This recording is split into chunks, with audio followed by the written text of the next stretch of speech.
Is going on, Geek Corner? This is your boy, Erskmac, the mad scientist. Welcome back to the Orange Phoenix Media channel, one of the hottest up-and-coming black comic book YouTube channels on this side of the Codaverse.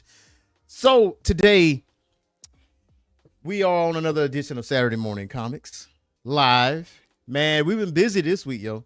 We've been very, very busy, man. This is our third live show this week. So if you just so happen to miss the last two live shows, go back and check those live shows out. Go back and check them out, because on Wednesday we had the crew on, the Geek Corner, and we talked about video games, we talked about Xbox, we talked about what's going on with Project Helix, what we expect from Project Helix, what we want for Project Helix.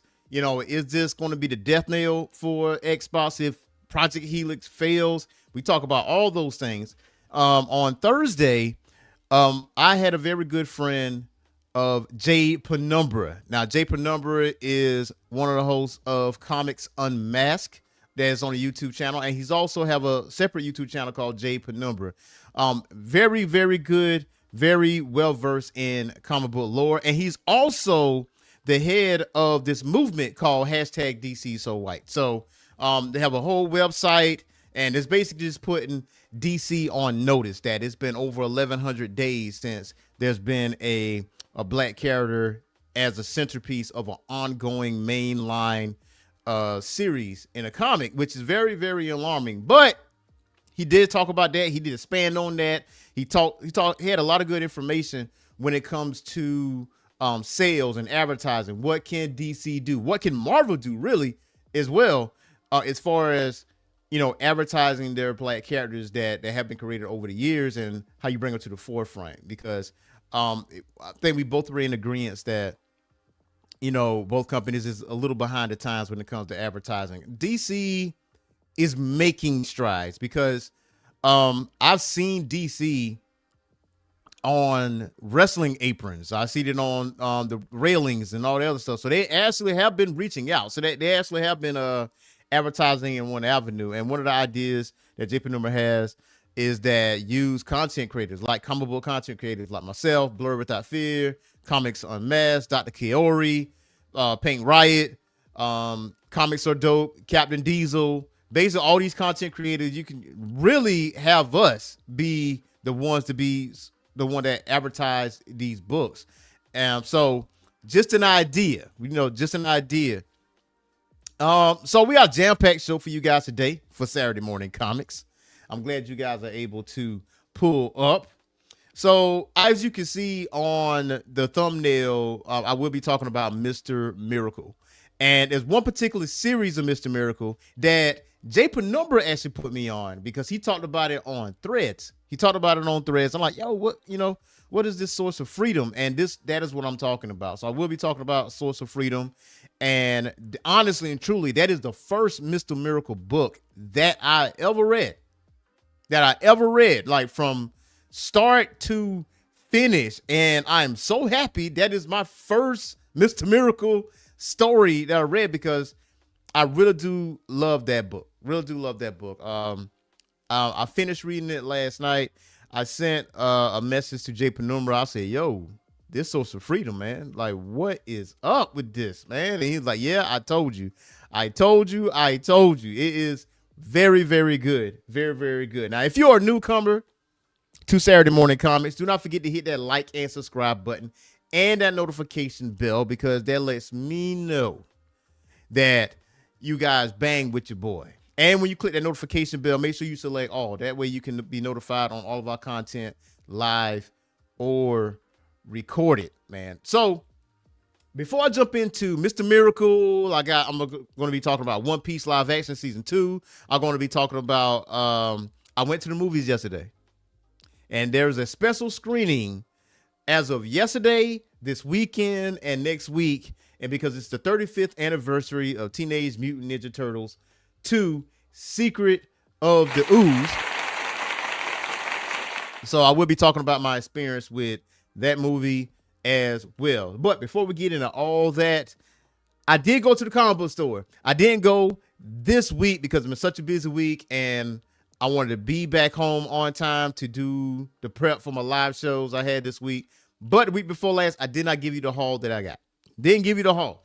So I'm gonna tell you what I got. So first thing I got was DC Compact Comics. Obviously dropped like two every couple months or so. And the one I got is Nightwing Leaping into the Light, man. So I did pick up Nightwing, one of the best characters in DC, and even DC characters even say this, you know what I mean? So definitely picked that up. I also picked up the Punisher issue #1. I did pick up Punisher issue #1. This takes place after the Punisher Red Band. I know I talked about Punisher Red Band some months ago when it came out because you can't really read it digitally. It wasn't available on digital. So also it's Red Band. So when it comes to Red Band, you know, it's a little gory, you know, F-bombs get dropped and all the other stuff. So just to give you a synopsis, Kingpin was controlling Frank Castle. He had Frank Castle as his soldier out here killing folk. So but this takes place after that fact, and this is the Punisher issue #1. I may cover this next week. I may talk about this next week. And, you know, to get back in the swing of things. Now, I did pick up two other special books, right? I don't know what my mind is at. I don't know you guys relate to this or not. You just go into the comic book store and then you just get this random thought in your head. You're like, you know what would be dope? This comic book series, this character. I don't have this character. So I found two magazines, not magazines, of Judge Dredd. First one I got is Domestic Disturbance. This book right here, obviously it's not in regular comic book, you know, size, whatever, but Judge Dredd magazine, Domestic Disturbance. And the other Judge Dredd book I got is The Spirit of the Season. There you go.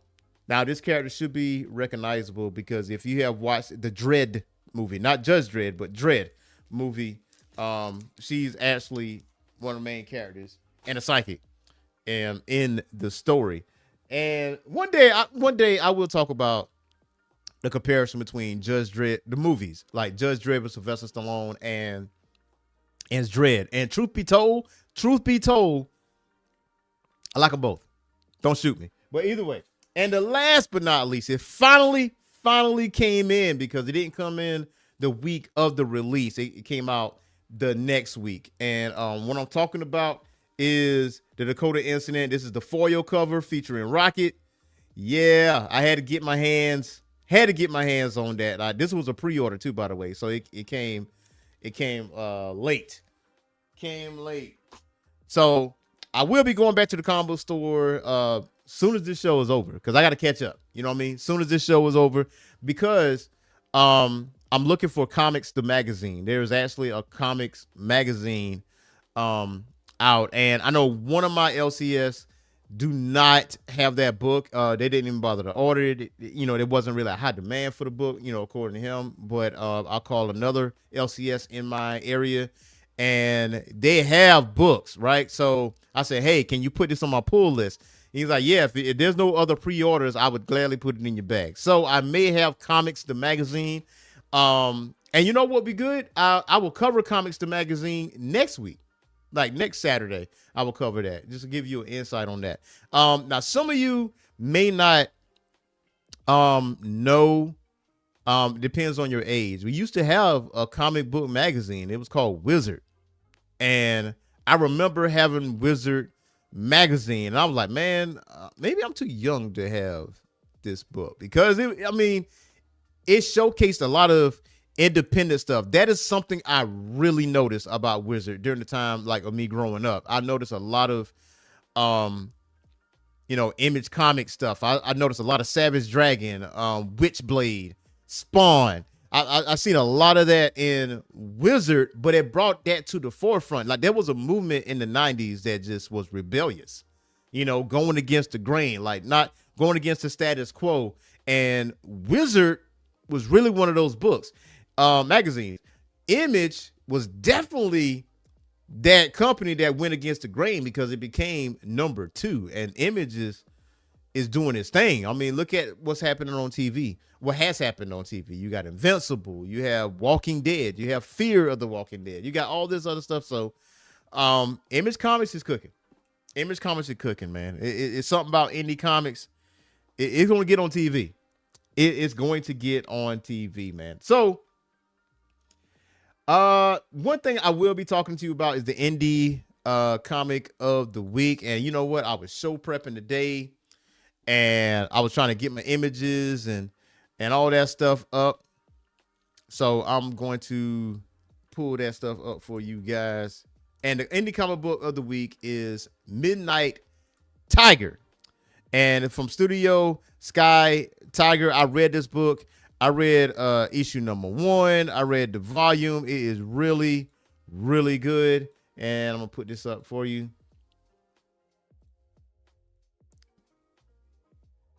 Yeah, so I do not have Midnight Tiger Evo. I do not have Midnight Tiger Evo, man. But I read this book. It has, for me, you know, going into this book initially, without knowing anything, I like, man, this going to be like a martial arts thing. And I'm down for that. I am super down for that. Like, there's a lot of vibes when it comes to Midnight Tiger. You can actually get this book on Global Comics. You can read this on Global Comics. You can Studio Sky Tiger. You can actually go to that website and get Midnight Tiger Evo to continue on. But it gives me a lot of vibes. It gives me Static vibes. It gives me Miles Morales vibes. It gives me Iron Fist in ways vibes. So if you take all that and you compound that into one, you will get Midnight Tiger, man. Because first of all, the artwork is amazing.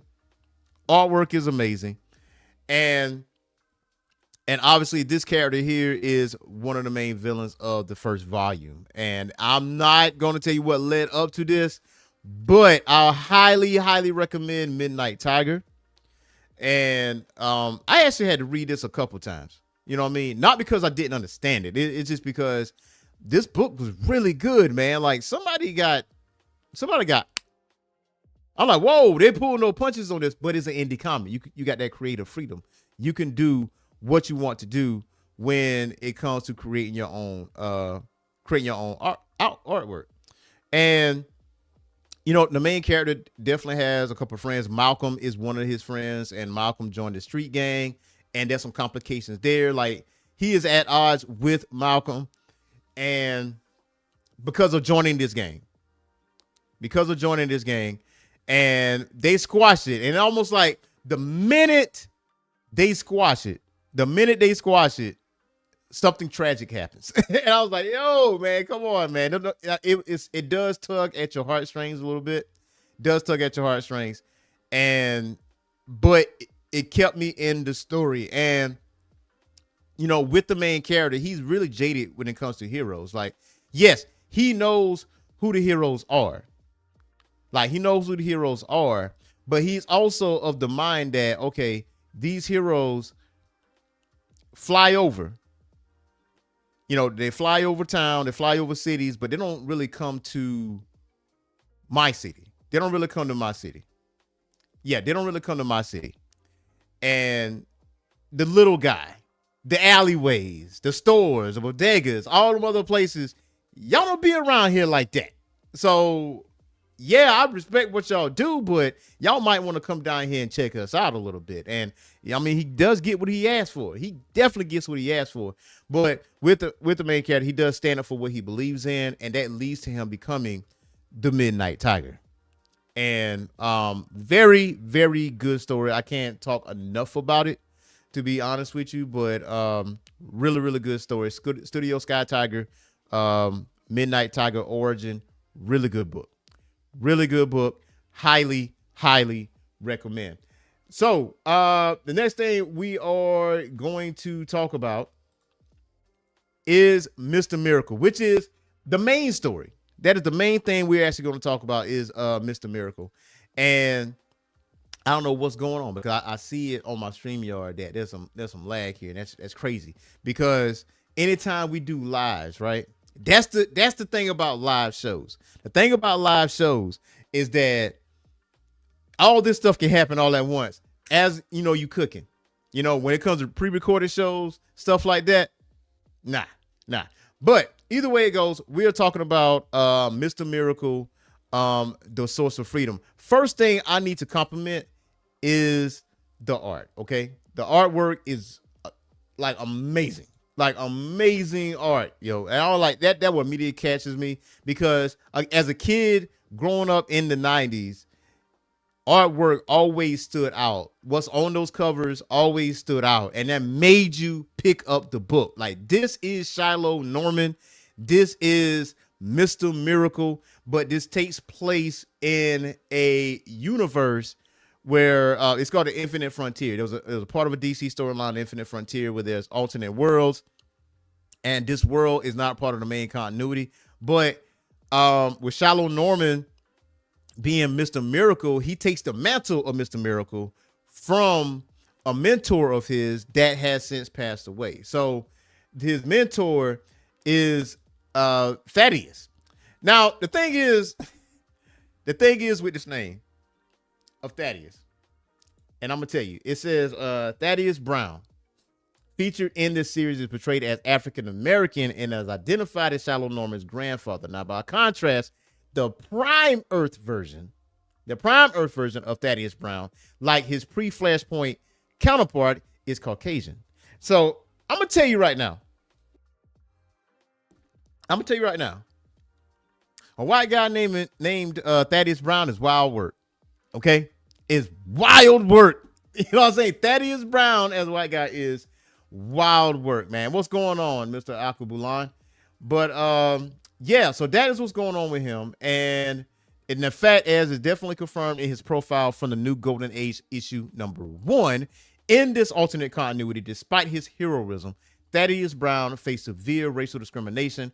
Prime Earth Brown's backstory also reveals that following the rebirth of the creation, he only fathered a son, Ted, whereas this hyper timeline, he has a daughter, further indicating divergence from the main DC universe. Now, I'm going to give you a little bit of my history with Mr. Miracle. So my older brother I read comic books, right? And this is when I was younger. This is when I was like maybe 15, 16, that time frame. So he went off somewhere. He came back. He brought like a Superman issue #1, but it wasn't like, you know, Action Comics. It wasn't that. It was when Superman powers changed. It's when he was blue. He had the blue outfit on, and you know, he just thought it was worth something. And then he gave me JLA. And with JLA, Mr. Miracle was in it, right? But he wasn't a central character. He was like one of these background characters. I'm like, oh yeah, you know, this looks like an interesting character, but it never truly stood out to me. It never stood out to me. Now you fast forward to me watching Justice League and watching Justice League Unlimited, because there is an episode that does feature Mr. Miracle and Big Barda and Flash. So there you go. So Will says the white Thaddeus Brown was probably getting racial discrimination from black users for stealing their name. Facts, man. I have never met a white person named Thaddeus. That's wild, diabolical work, man. Just imagine that. Man. That's crazy. Huh? That's crazy. That is wild work. But yeah, so like with Justice League Unlimited, with Barda, Flash, and Mr. Miracle, that was really my true first introduction to Mr. Miracle and what he's able to do. Now, even with Justice League Unlimited and, you know, going to Apocalypse and seeing what's going on and what he's able to do, it didn't really expand what he's truly able to do, right? But even back then, I wasn't as interested as, like, you know, dive down the rabbit hole as I usually am, because if I see something that kind of piqued my interest, then I go, you know, YouTube it, read about it and everything else. So what really brought this to my attention is Jay Penumbra. Like, Jay Penumbra was talking about Mr. Miracle's Source of Freedom. He was talking about it on Threads. He was talking about it on Comments on Mass. I'm like, okay, he's talking about Source of Freedom, right? And his favorite book is one of his favorite books is Black Panther and the Crew, right? So with Mr. Miracle, Source of Freedom, I was freaking floored, man. I read issue 1 through 6, and it's crazy how good this book is. It is crazy, insane how good this book is. So, so Shiloh Norman is Mr. Miracle, but here's where the story truly goes. The story is he stays masked up. He stays masked up because he doesn't want the world to see who he is. He doesn't want to. Oh, hold on, just 1 second. I'm looking at the comment. Said Mark Scott said him. Hi, my name is Thaddeus. Us. Your name ain't no damn Thaddeus. Your name ain't no damn Thaddeus. What's going on with you? But yeah, so Shiloh doesn't want the world to know that he's African American. Like, he doesn't want the world to know that because he has his own isms when it comes to that. And from reading this book, I would never known this would have been a regular DC title. This felt to me like a milestone title. The way it was written, the way the story has been told, and first off, we're gonna shout out Brandon Easton, because Brandon Easton was the one who actually wrote this book. He wrote issues number 1 through 6 of Source of Freedom. But going from that time frame, yeah, so he had his own misgivings about that. And he does have a date. There's also a lot of little quips when it comes to, the story itself. Like, it is a serious story, but it's also an entertaining story, right? It still have that Mr. Miracle charm, especially it goes back to my limited experience, like with Mr. Miracle in Justice League Unlimited. I like, okay, this kind of reminds me of the Mr. Miracle personality in Justice League Unlimited. And I'm thankful that this is the first Mr. Miracle book that I've read, because now I would not mind seeing that on TV. Now, there is a Mr. Miracle series from DC Studios that is coming out by James Gunn. There is that, right? But it's not this Mr. Miracle. It's going to be the one by Tom King.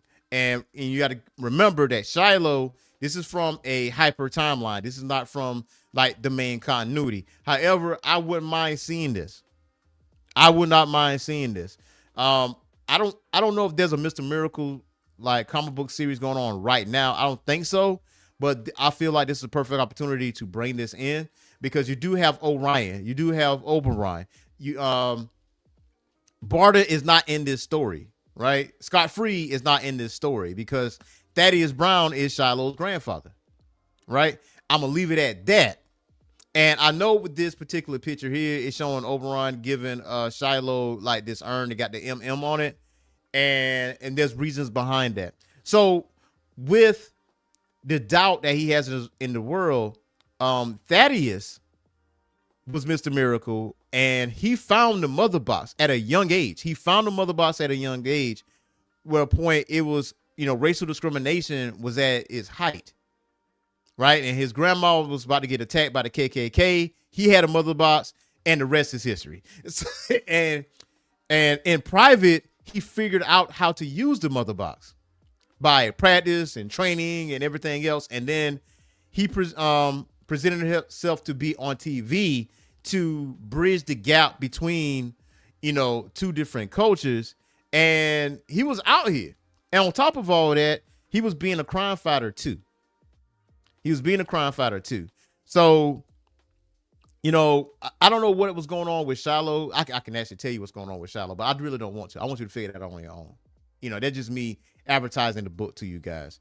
The story is just really good. It's really a story about growth. Yeah, there is a main villain, if you can call her that, because it's allegedly, well, in Enver's mind, Shiloh took the mantle or stole the mantle of Mr. Miracle from her father and mother. Like, her mother is Barda, her father is Scott Free. He's like, nah, you took that mantle away from them. I'm here to take it back. I'm here to take you out, take you off the board to get my rightful place as Mr. Miracle, because I'm the rightful owner of that. But she wasn't really the true villain. The true villain is really Shiloh. it's really shallow. It's his internal hangups, it's his mental hangups, and the fear that he actually has. And Oberon, being who he is, was telling him about himself, right? And he's like, listen, if you use this urn, this would tell you about yourself when it comes to handling your fears, handling your mental hangups. And that's how Mr. Miracle become, truly Mr. Miracle. But it is a series of growth. I wish that this book lasted a little bit longer. And this is a book that is really, really under the radar. Really under the radar, because I wouldn't have known anything about this book if it wasn't for J. Penumbra. Like straight up. When he said Source of Freedom, I started looking it up. And I was like, whoa, like how did I miss that? But during the time period that it came out, because I want to say it came out in 2021. It came out in 2021 and July 2021 and ended January 2022. So that was a monthly issue. And Feels Good says, been a fan of Shallow Norman since Seven Soldiers. This sounds great. Yes, bro, let me tell you, the book is good. The book is good. Now, if you got DC Universe Infinite, you can actually read it digitally, but I highly recommend you going to the LCS, because I'm going to my LCS today after this show and see if I can actually find this book, find issues 1 through 6. Because if I'm able to get that, I'm all none is wiser. So definitely highly recommend this book, man. The first couple episodes, the first couple issues, man, he comes off a little bit of a dick. I'm not even gonna hold you. I mean, you can see it with the date that he has with the firefighter, and she calls him out on his stuff, like, yo, I ain't gotta deal with this. I'm gonna head to the crib. And he feels like he lost out, but she's just basically putting him in his place. But Mr. Miracle is a really good read. It was a really, really good read, man. I cannot express that enough.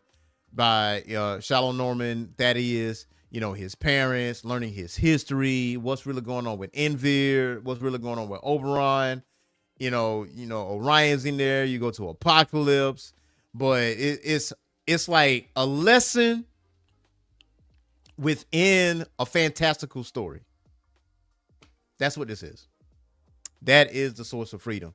And then you truly know what Source of Freedom truly means by the end of issue number 6. Because, yeah, that's all I can tell you, man. That's all I can tell you. But if you're saying, oh, yo, Erskmac, do you recommend this book? My answer to that. Yeah, that is my answer to Mr. Miracle, man. So the next thing I'm going to talk about, well, now before I jump into that, I wouldn't mind coming back to revisit Mr. Miracle and talk about that in detail. But one of the people that I really want to have on the show is J. Penumbra, because he was the one who actually recommended this book to me.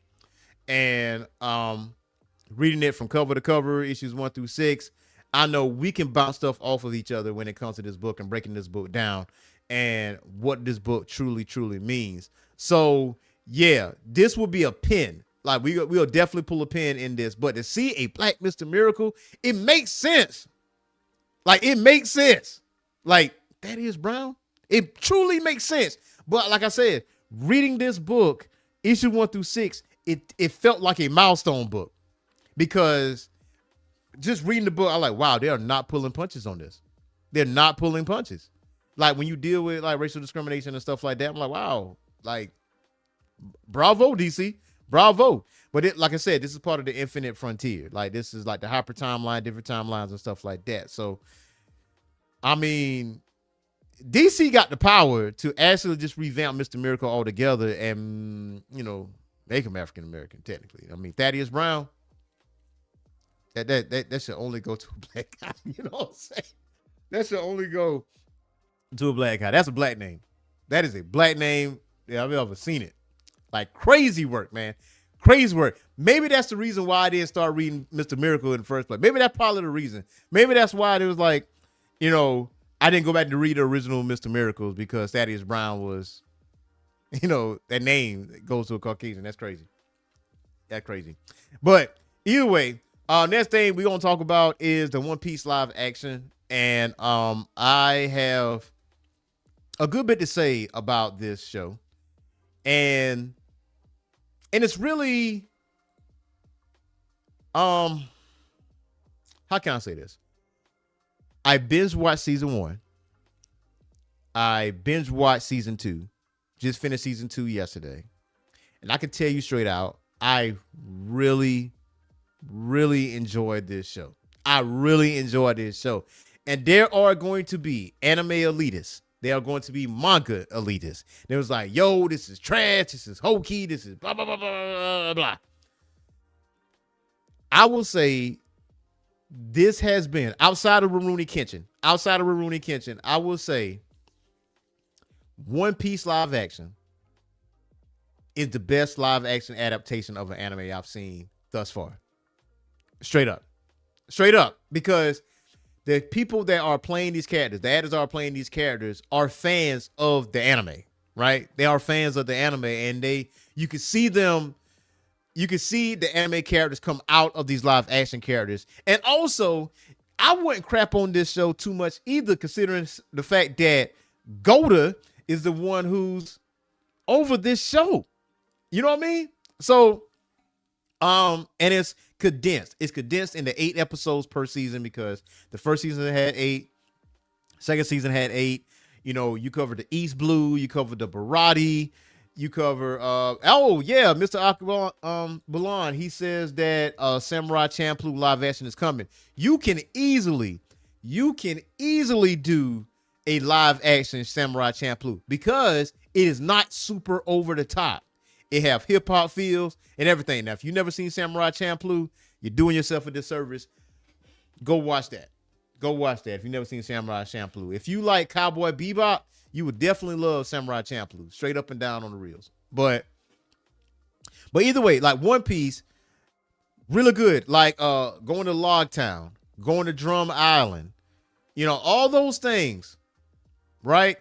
And going to Nami's Island, which the name escapes me right now. And it's certain scenes that are in the One Piece live action that harkens back to the anime. It's like, yo, this was done with love. And to the people that were so negative, where I see the negativity at is on Twitter. It's almost like somebody reading the algorithm and they're like, let's just dump One Piece negative reactions for the live action on Twitter. And I see it like almost every 4 posts, right? And they're like, y'all, this is trash. This is crazy. You know, Sanji would never act like this. He don't have the twirly eyebrows or anything. Oh, shut the hell up, man. Like, shut the hell up. Like, go wash. Go take a shower. Like, you giving anime watchers a bad name. You know what I mean? Like, somebody said something on Twitter. I'll say, you are the type of person that will scare a newcomer away. Like, you give anime watchers a bad name because you are so critical as far as what's going on. Because this One Piece live action is not for us. It's not for an anime watcher. It's for it is a newsletter to let you know, hey, there's an anime here. There's a manga here. Like, they are covering all forms of content. They're covering it by manga. They're covering it by anime. And now they got the live action. I don't know if Oda's sleeping or not. I find it virtually impossible that Oda is sleeping, considering the fact that this man wrote the ending to One Piece and put it in a treasure chest and put it at the bottom of the ocean. And he'll pull it up whenever he's ready. And people are legitimately looking up coordinates to find out where he put that treasure chest so they can go down and get that treasure chest so they can pull it up and find out what exactly is the One Piece. So this is a groundswell. I want to say this is not the number 1 selling manga. It might be, but it's definitely number 2 or 3. I mean, millions of copies sold. There's a level of popularity there. Luffy is in the Macy's parade, for crying out loud. Luffy is in the Macy's parade for the past couple years. So this will let you know. But yeah, so for the One Piece live action, I understand it, man. And it's like, It's been a minute since I watched the East Blue. It's been a minute since I watched Barati and Logtown and Drum Island and now they're going into Alabaster. So it just reminded me on how fun One Piece truly is, because I remember back in 2011, 2012, and I was watching One Piece. I had like the box set of One Piece, and I was binge watching that thing, and I was watching it all day, going on. And there's a sense of adventure, there's a sense of friendship, there's a sense of bonds being made stronger. Everybody got each other back. I don't care what kind of issues that you have. I'm gonna go handle those issues for you. I know we're on a mission to go see the One Piece, but we're gonna liberate your island first. Like, and One Piece hits it on the nose so well. So well. They talk about slavery, they talk about corrupt government, they talk about oppression, freedoms, liberation, like rebellions, all kinds of stuff, right? Like stuff that's happening or has happened in history, back in history. They touched on all those things, and the story is still not done. The anime is not done. Like, it's jokingly, they say season 1 is over. Like, what you mean season 1 is over? Like, we watched over 1,000 episodes. 1,000 episodes. And that is season 1? But thankfully in Crunchyroll, like they do separate it in seasons, like in arcs, like Dressrosa, the Zal, the Whole Cake Island, Wanu, the East Blue, the Alabaster, Fishman Island, the Archipelago, Marineford, NS Lobby, like one of my favorite ones, Water 7 arc. So going through all those, yeah, for sure, man. But again, this live action is not for us. This live action is not for us. It's not designed for us.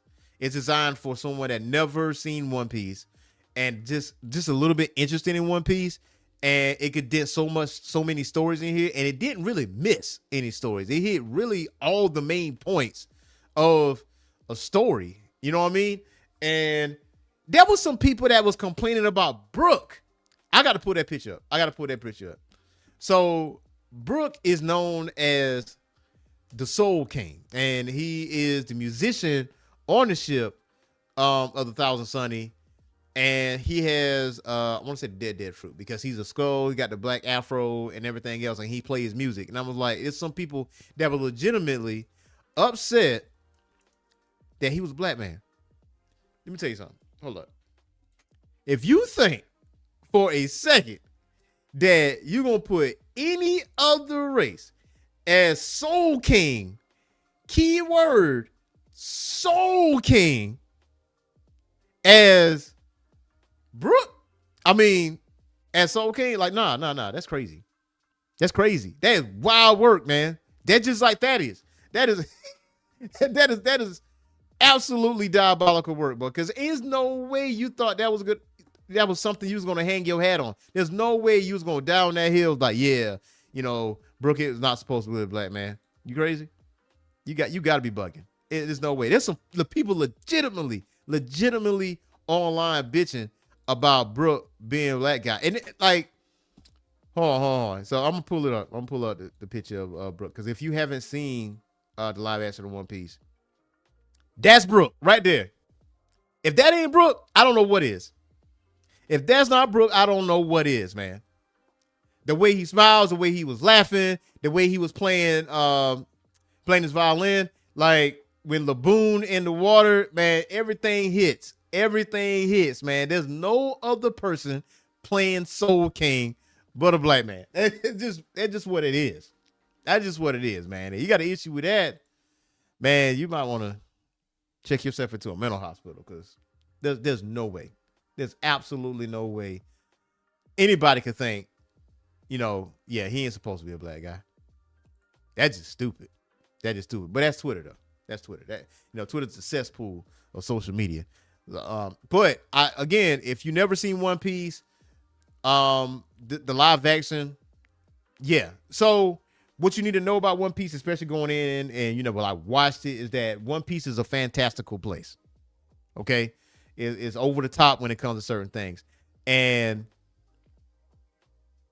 it really says theater when you watch it, season 1 and season 2. It really it's like they're acting on stage versus acting in front of a camera. That's really how it truly feels when you watch this, and you got to watch this with a certain eye when it comes to this, and you will thoroughly enjoy it. Like, I have no complaints about this. I have zero complaints about the One Piece live action, and this is coming from a person that watched the anime first. This coming from a person that watched One Piece and when it was on Fox Kids on Saturday, you know.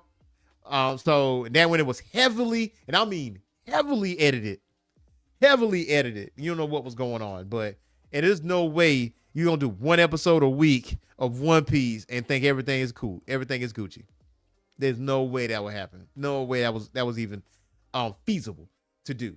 But highly recommend. Now, most recently, especially yesterday, I had the honor and the privilege of going to a special screening, and this special screening is something from my past because it is the 35th anniversary of Teenage Mutant Ninja Turtles Part 2, Secret of the Ooze. Okay, now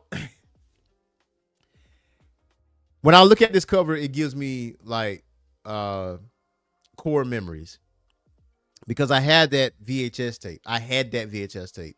And that was one of my favorite movies growing up because I always go to a particular scene.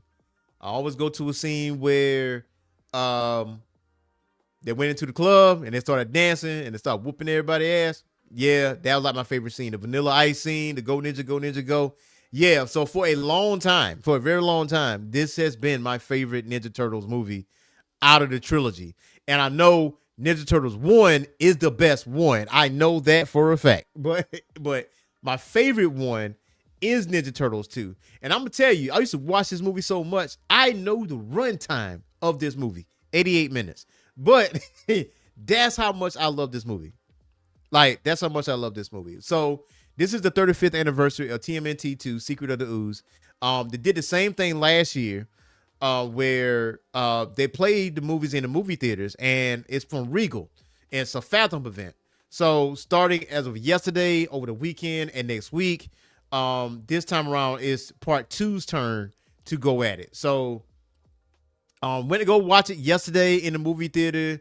It was me and like maybe 4 other people in the movie theater, but just to see that on the big screen and see it with surround sound, man, it felt special. It felt special. And I made it even more special because I got there a little bit early. Out of all things, I ordered a pizza. Yeah, not of all things. I ordered a pizza and a cherry icy. And I sat there and I watched Teenage Mutant Ninja Turtles Part 2 and enjoyed every single bit of it. You know, I laughed at certain parts of it. You know, and obviously there's some things that you have noticed. Like with Part 2, you notice that the Turtles were not using their weapons as much outside of Donnie. Like Donnie doesn't have a sharp object, you know, so you see him use the bow stick, right? But you don't see Ralph use his sai. You don't see Leonardo use his katana blades. Like, well, on someone, because there's been people that's been complaining back then, like, you know, Ninja Turtles too violent and blah, blah, blah, blah. We got to lighten the mood. That's why you saw Michelangelo in the mall. Instead of nunchucks, he had sausages. So they made it a little bit more sillier to make it more kid friendly because, you know, like kids was concerned about the weapons. No, we love the fact there was weapons because there was parents. But you got to understand, like the late 80s, early 90s, that parents were very, very overprotective about what was going on TV. If they see something on TV and they didn't like it, they go bitch about it like, yo, we can't show these to kids. And, you know, kids going to be out here trying to find katana blades, trying to cut each other up. We just like Ninja Turtles, man. It's just what it was. Even with the cartoon, they wasn't really using their weapons like that. You know, they wasn't using their weapons like that. Except for like the 2003 version of Ninja Turtles. They've been using their weapons. But with this movie, you notice that they haven't been. And you also notice that Shredder, there's a martial arts between Shredder and the Turtles. Like, they don't go at each other, right?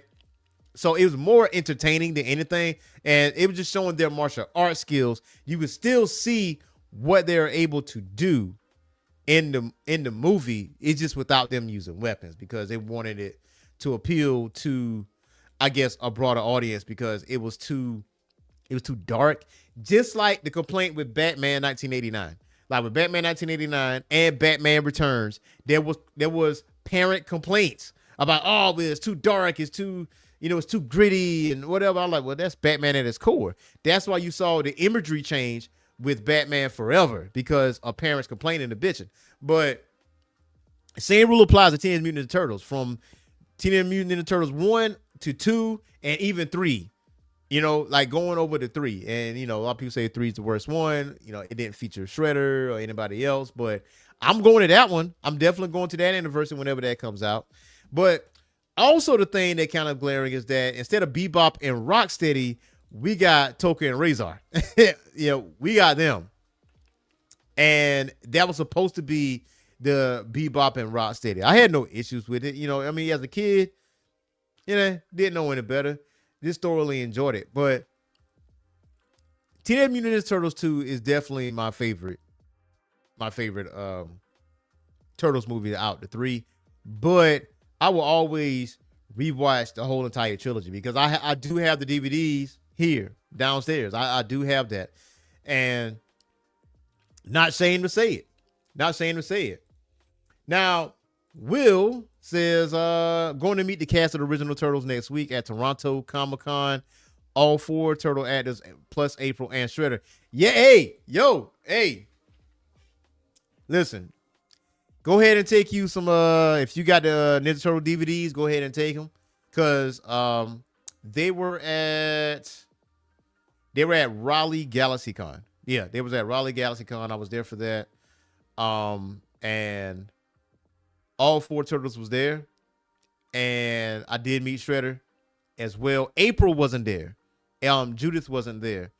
But the one thing I found out that was interesting about the guy that played Leonardo is the same guy that's in Police Academy. The Asian guy that's in Police Academy, that's Leonardo. That's him. And the guy that plays Raphael, he's definitely in shape. Like, he's in shape. And Mikey and Donnie and everybody else. So yeah. So the original TMNT team plus Shredder plus April. Yeah, that's the only thing I was missing out of that. That was the only thing I was missing. Even Keno, because obviously I met Ernie Reyes Jr. We was talking about Surf Ninjas, talking about his experience with Ninja Turtles 2 and all that. So yeah. I am slightly jealous. I am slightly jealous. Well, the man going to Toronto, go to the Comic-Con up there to the north, and meeting some Ninja Turtles, man. But now, if you are a Teenage Mutant Ninja Turtles fan, I highly recommend the Teenage Mutant Ninja Turtles comic book. You can read it on comics. I say Comixology. Yeah, you can definitely read it on Comixology, but you can read it on Global Comics. You can go to your LCS and check it out. There's an interesting story that is going on. This is the most recent story. This is Jason Aaron, but obviously we have a new writer outside of Jason Aaron. Jason Aaron is ventured off somewhere else, but Jason Aaron really had a really good story. And I covered some of the Ninja Turtle stuff on there, like with Mikey and Raph being in jail, and Donnie. Like, Donnie was malnourished. Like, Donnie's the skinniest one out the Turtles now because he's being made to fight and wasn't fed any food, and Master Splinter is dead. Like, it was really, really, really, really good story. And each of the Turtles had to find each other once again and be united once again. But it wasn't like a, hey, I miss you. It wasn't one of them situations. Nah, there was constant infighting. There was constant squabbles in between the two. It took a little minute for them to get on one page. And there's a Shredder solo run, and there is a Casey Jones solo run. I want to say I did cover Casey Jones as well. But those books are really, really good. Those books are really good. I'm gonna go back and reread some post Jason Aaron. I'm gonna read post Jason Aaron. And the artwork, man, the artwork in Teenage Mutant Ninja Turtles is really cool, because there's the transition in panels, because you might see a turtle reach up to this panel here. It's almost like he's climbing up to this one. and it's like they know they're in a comic book kind of thing. It's really dope. It's really dope to see. It's really dope to see. And y'all was really banging with Teenage Mutant Ninja Turtles when I was covering it too. So I might have to go back to that. I might have to go back to Ninja Turtles. So I got some recommendations for you guys to read. Now, read Storm, Earth's Mightiest Mutant, issue number 2. I definitely want you guys to go out there and get that. Now, the second printing of the Dakota Incident is coming out in a few weeks. So if you just so happen to miss the first printing of the New History of DC, Dakota Incident, you have a second opportunity. And we're going to sell that out too, because we're going to work to a third printing and a fourth printing, because we're going to let people know that we want more Dakota, that, you know, that we want more of that. You know what I'm saying? So Storm, Earth's Mightiest Mutant for sure. And go ahead and put it on your pull list for New History of DC, the Dakota Incident. And also there's a book. Let's see if I can actually pull it up here, because there's a book I'm looking for Usagi Yojimbo. Now, this is a character also part of the lore of Teenage Mutant Ninja Turtles, but this particular book is called Kaito 84, and I'm actually gonna see if I can actually find that, man. It's just the cover, man. The cover of this book looks dope. It is set in the 80s. And I'm like, yeah, I'm gonna have to get that. I'm gonna have to get that. So let's see if I can find it here. Yep, there we go.